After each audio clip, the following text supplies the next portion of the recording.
Hey, brother, we're on this journey to hold fast. And it might do well to recount why we started this emphasis in the first place.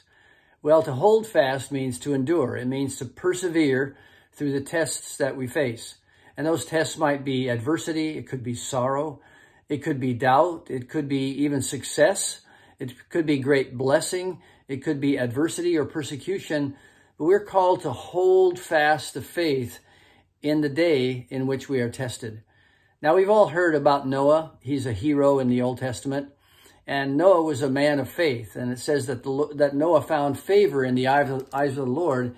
But Noah met his challenge, and he held fast in a day that was exceedingly wicked. Here's what it says in Genesis chapter 6, verse 5.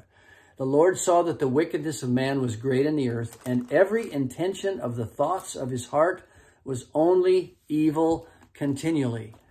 And God called Noah to do a restart of all humanity, and Noah believed God and he followed God. And it says in Genesis chapter 6 later on that Noah did this. He did all that God asked him to do. And that was to build an ark, something never before seen, something never before needed, to build this ark out in the desert. Now just think about this.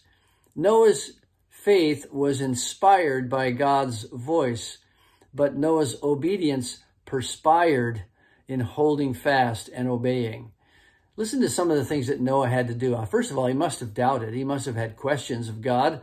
He didn't just get the call to build the ark and immediately 5 minutes later go start ordering parts. Noah faced ridicule and ostracism among the people. They must have thought, what are you doing building this vessel that's a football field and a half long and that wide, and you say you're going to save all the animals on the earth? What in the world are you doing? What ridicule he must have faced. He had to recruit people. He couldn't have done that all himself.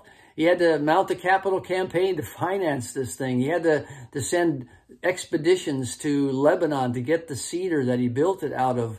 He must have had labor disputes. He had to feed all these laborers. He had, I'm sure, family tensions. He had to raise his family in the midst of all of this.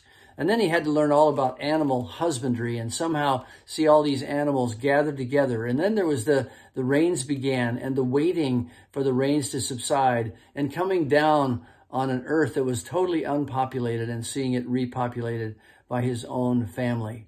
It says in Hebrews chapter 6, verse 11, anyone who has faith must believe that he exists and that he's the rewarder of those who seek him.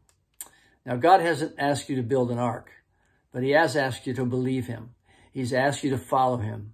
He's asked you to trust him today for some test that you are in. Maybe it's in your marriage or your family or your finances. Maybe it's in your physical body. Maybe it's just in the discouragement you feel about our own politics and our culture.